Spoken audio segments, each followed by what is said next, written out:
خوتي خواتاتي اهلا وسهلا مرحبا بكم يا جماعة الخير صباح الخير عليكم زول الفلاون والسلام عليكم. J'espère que vous allez bien, j'espère que vous vous portez bien. Hier vous avez été très nombreuses et nombreux à regarder notre émission sur les révélations faites dans un livre inédit concernant le passé secret, le passé parisien secret de Abdelmajid Tebboune. On vous remercie beaucoup de votre fidélité, on remercie beaucoup pour votre soutien et ce livre donc dont je vous ai parlé, écrit par Hamid Syed de Kabylie à Paris, l'histoire secrète d'un Algérien devenu honorable correspondant, édité par la maison d'édition Ramsay. Et effectivement, il est disponible en France. Pour celles et ceux qui veulent l'acheter, il est déjà disponible dans certaines librairies en France et en vente sur Amazon et sur les sites de vente de livres spécialisés en France. On ne sait pas s'il sera autorisé à la vente en Algérie. Son auteur, Hamid Syed, avec lequel j'ai échangé, il demeure optimiste. Il m'a dit qu'il n'a rien fait de grave, qu'il a dit que la vérité, qu'il n'a inventé aucun mensonge, qu'il n'a porté atteinte à la dignité d'aucune personne. Il espère donc qu'il sera réédité et disponible en Algérie. On suivra ce dossier de près. Mais dans ce livre, il y a beaucoup de révélations extrêmement importantes.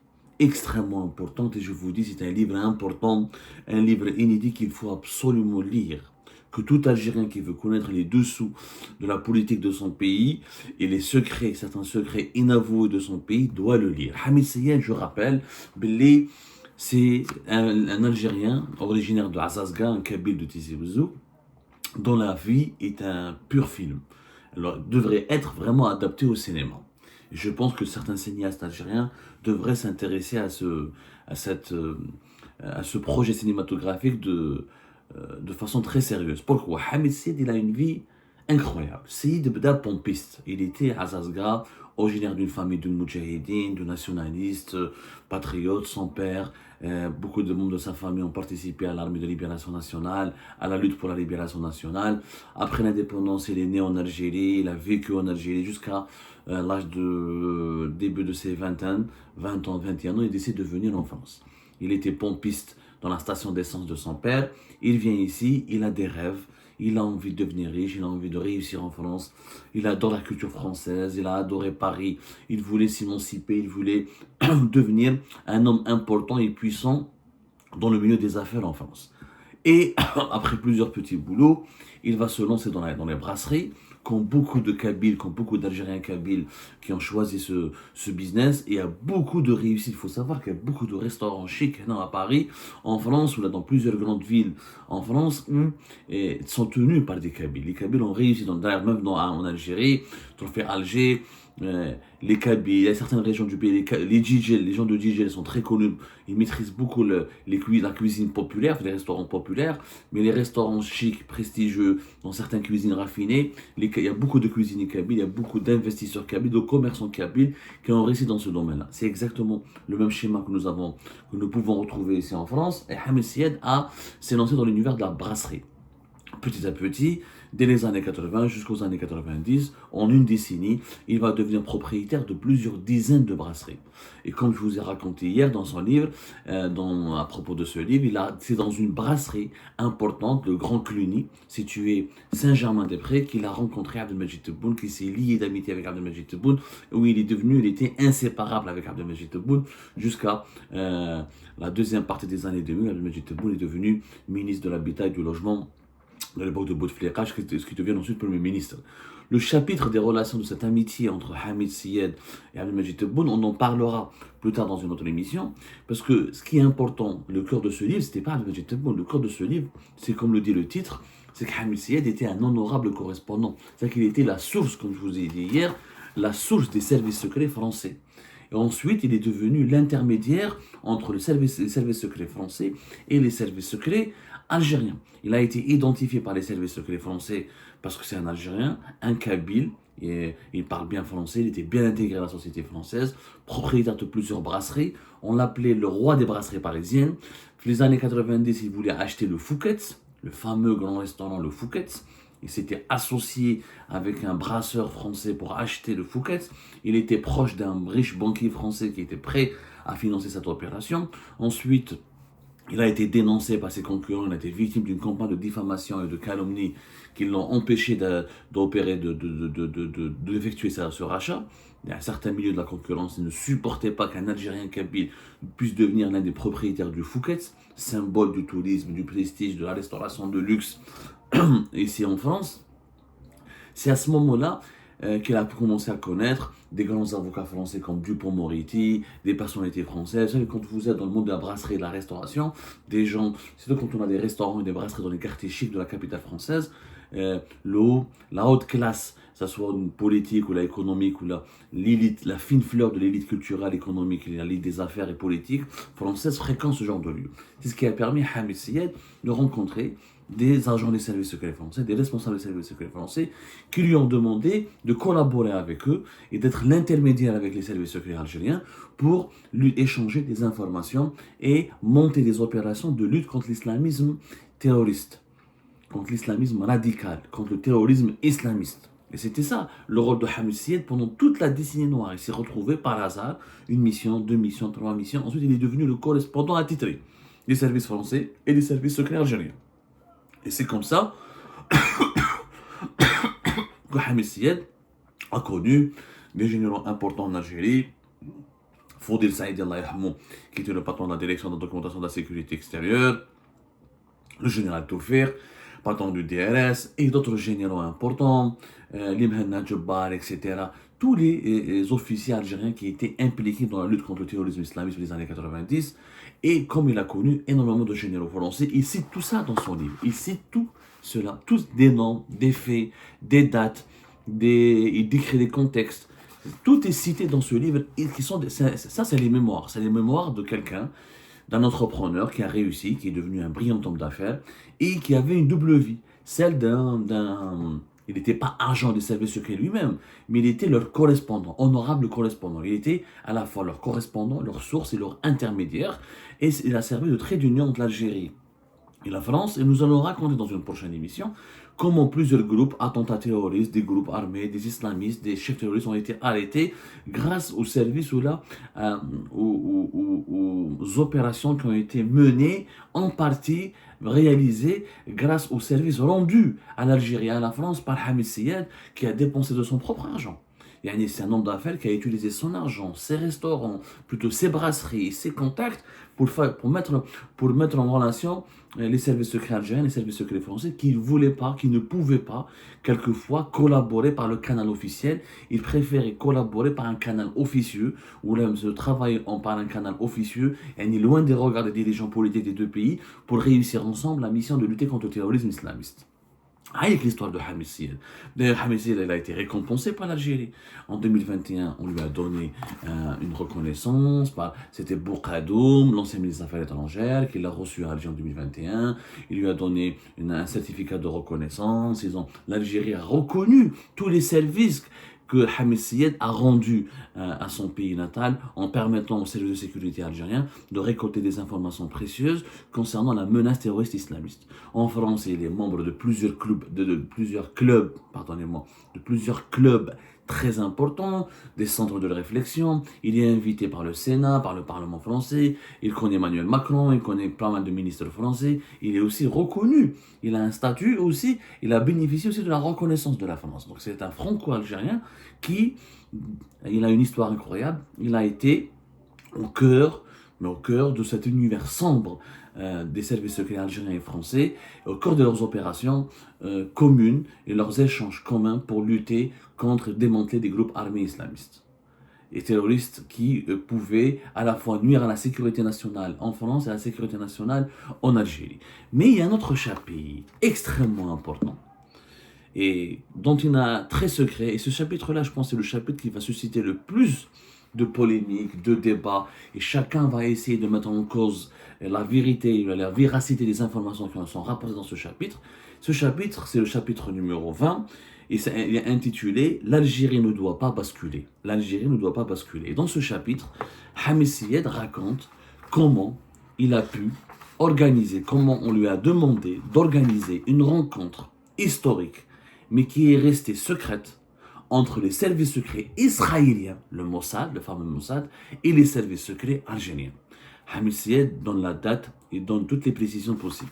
En 1994, les services secrets israéliens et les services secrets algériens se rencontrent à Paris, dans un lieu secret, qui a été révélé par Hamid Syed, qui est un restaurant très chic, où les Israéliens ont proposé leur assistance, leur aide et leur et toutes les et des garanties de coopération avec les services secrets algériens et les autorités algériennes pour que l'Algérie ne bascule pas dans le camp islamiste. Pour que l'Algérie ne bascule pas dans le camp islamiste.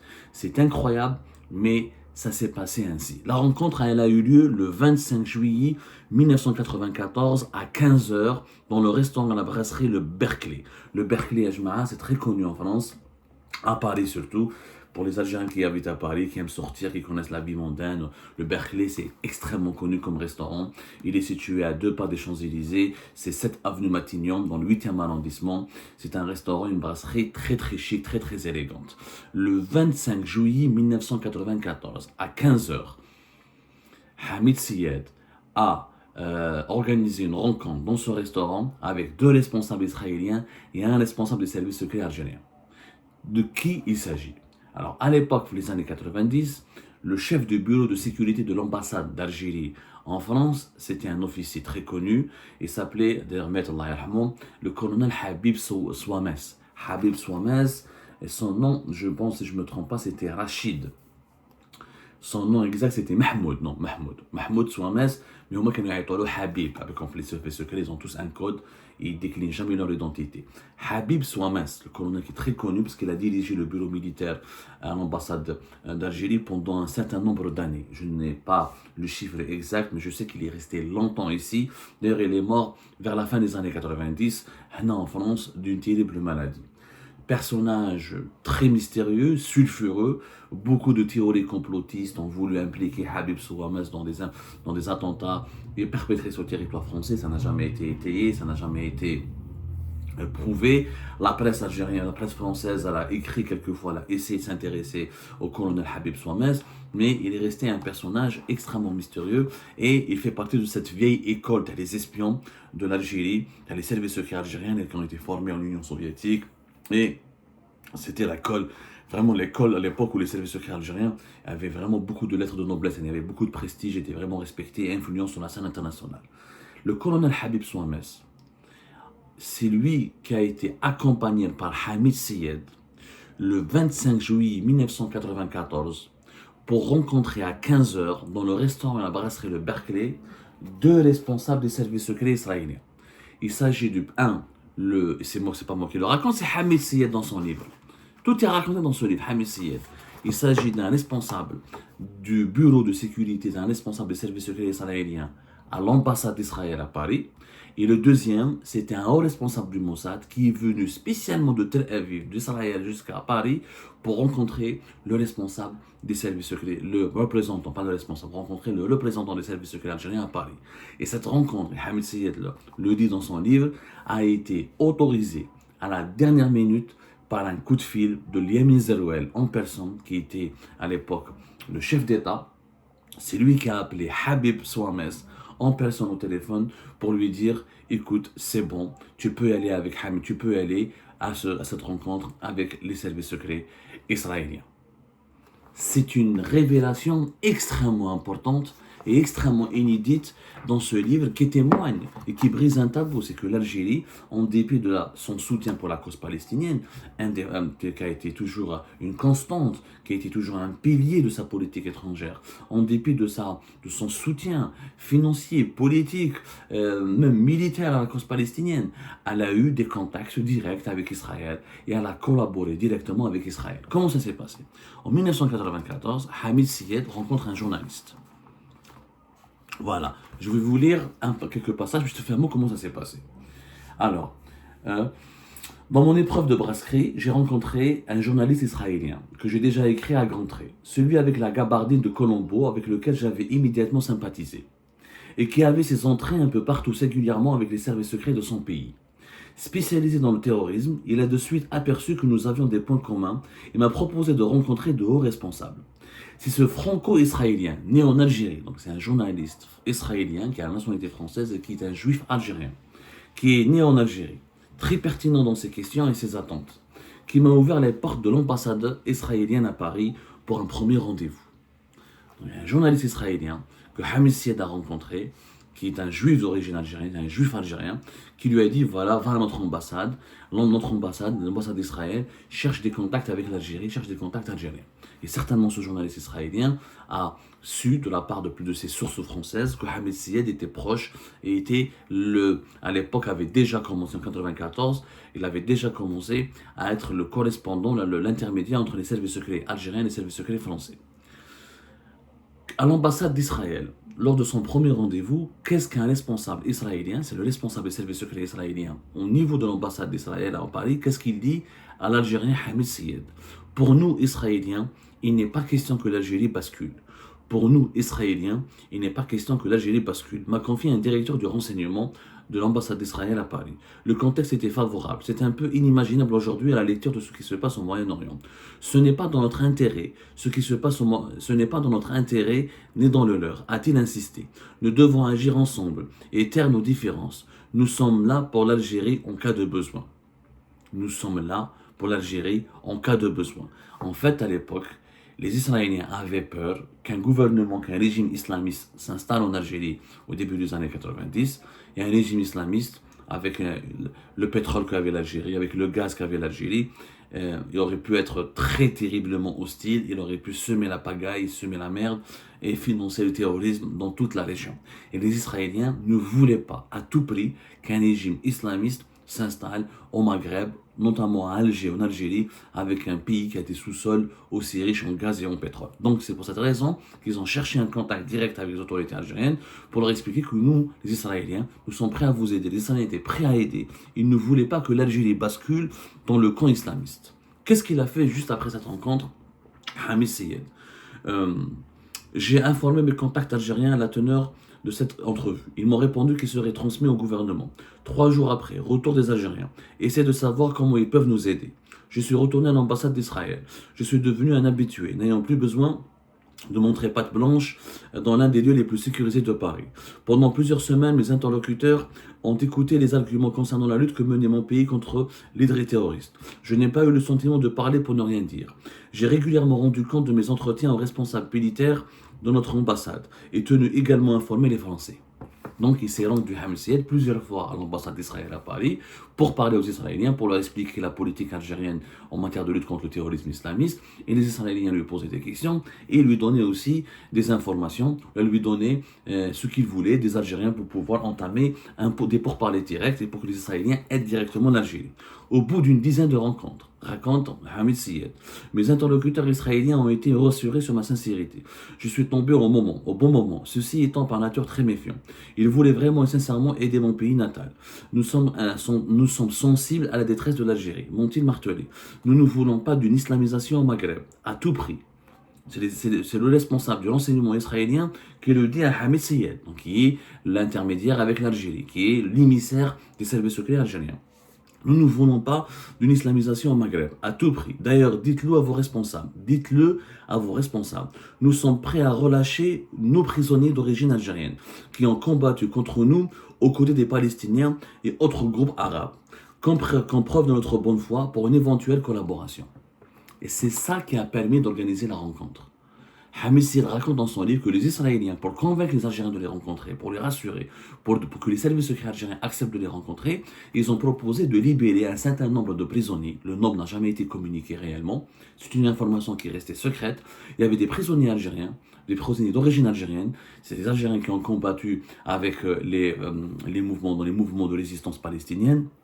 Voilà des Algériens qui ont combattu en Syrie, avec l'armée syrienne, qui ont été arrêtés sur le Golan, dans les différents terrains de là au Liban. Il y avait des prisonniers d'origine algérienne, ou là des ressortissants algériens qui avaient combattu depuis les années 80 jusqu'aux années 90 aux côtés des Palestiniens, ou des Libanais, ou des Syriens contre les Israéliens. Ils étaient placés en détention.